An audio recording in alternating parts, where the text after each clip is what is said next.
Hey guys, it's Carly. Welcome back to High Country Homesteading. If you're like me in Zone 6B, I bet you've been green with envy watching everybody else around you with greenhouses and high tunnels start their seeds outdoors or in warmer climates. But for us who are confined indoors during the winter, we are finally able to start our first rounds of seeds. So tonight I am putting together my scaffolding that I'm going to be using to put my seeds on and my grow lights. So these are just some shelving units that we got from Home Depot. We've been using them in our garage and our basement to hold a plethora of things, but I was able to free one for my seeds. So I'm just building it up here. It's very, very easy to assemble, and they really just do the trick for what we need. We're not putting anything terribly heavy on them, and it gives us lots of room for storage of bags of soil or our seed starting kit of where we keep our seeds organized and extra trays and things like that. So these lights I got off of Amazon. They came with all that hardware, but what I'm only going to use is the chain and some nails that I got from my own garage. And so all I'm going to be doing is, since I'm not going to be hanging them from the ceiling because these are technically shop lights, I'm just putting the nail through the hole of the chain, and then I'm setting it on top of each section. So I'll show you a little up close here in a minute, but that's literally all it takes. And these shop lights are LED, so they're super lightweight and they plug into each other. So my husband's assisting a little bit and making sure they get plugged in well. But yeah, we're gonna put this second one up. I'm doing 2 per shelf, and I believe that provides enough lumens for the seeds, hopefully. I mean, we'll see. This is my first time doing this. But yeah, all I'm doing is hanging them by the chains, putting the nail through the loop, and it's really doing the trick because they're so lightweight. There's really nothing else to it. And I have a bunch of holes in each of these shelves, so it's really easy to just slip them through. And then they plug into each other, and there's only one plug in the wall, and that's that. These lights are very, very bright. When I turn them on first thing in the morning, it's pretty jarring. But we keep them on for about 12 hours, and that's what we're doing so far.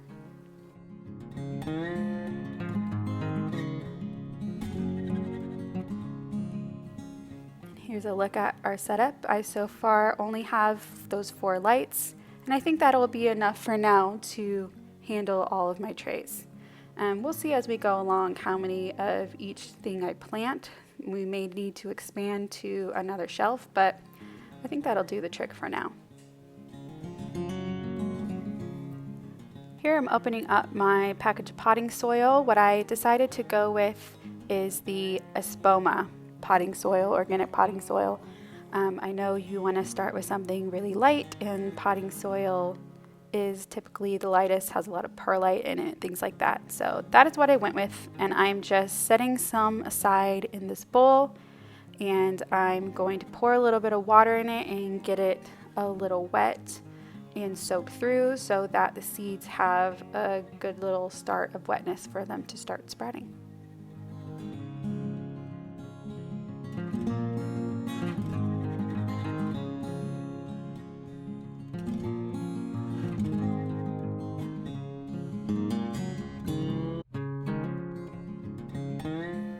I still am in love with my seed organization. All I have to do is pull out this little box. It has February 20th on it, which is the date that I wanted to start this by. And the first thing that I'm going to start is rosemary.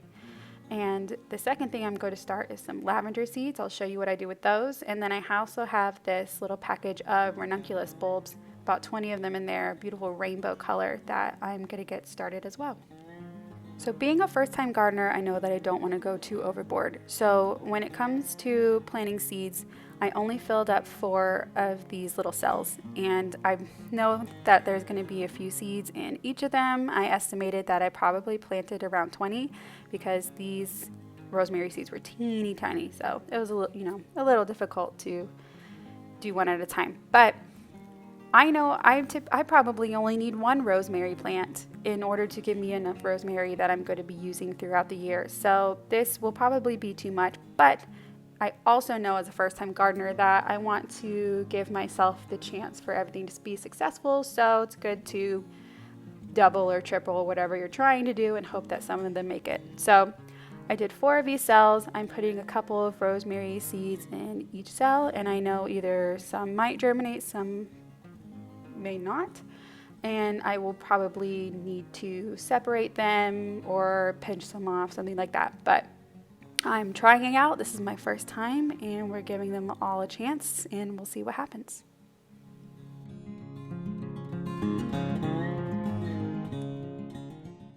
Now I'm filling the watering tray underneath that the cells sit in with a little bit of water, and so it'll be bottom watering so that you don't have to drown the seeds from the top, and then I place them under my lights.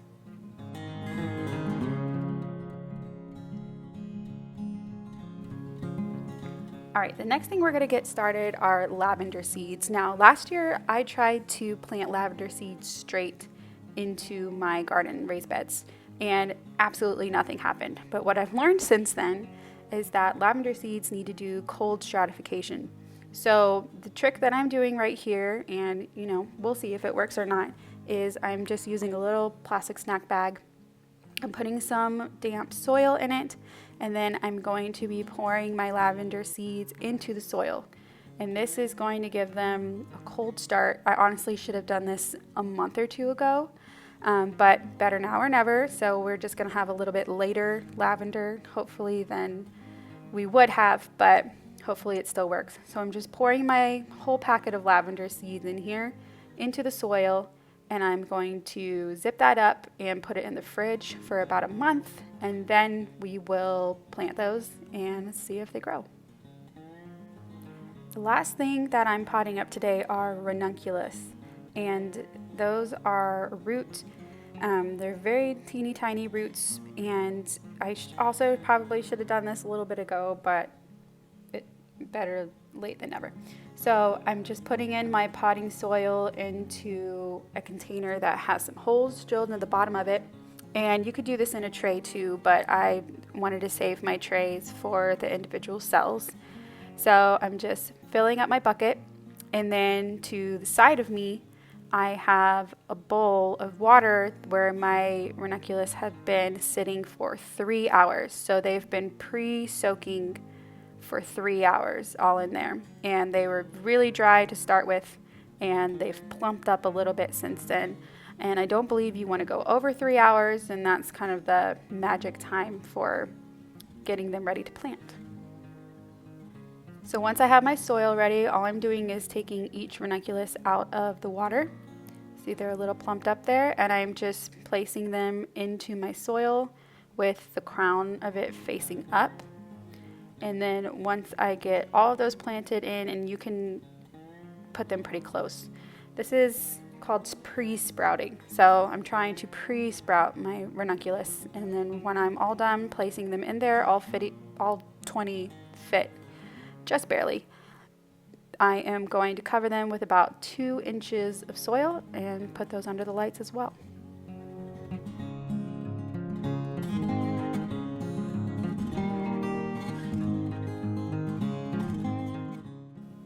Now that my seed starting is done, I'm going into my spreadsheet, which has now been color coded. The color coding helped me figure out which items needed to go together with the same little post-it note on it and what date they belong to. So I'm just going in and adding how many seeds that I planted of each item, and if I was able to determine the estimated harvest date. Now that could change depending on exactly when I get them outside, because I believe it's on the date that you are able to plant them in the ground rather than the date that you actually start the seeds. So I will probably change that later depending on if I get to plant them on May 1st or after or before, depending on our last frost. So we'll just keep an eye on that. But updating my spreadsheet just to get a little bit of data, and now we can put everything away on our new seed starting shelves.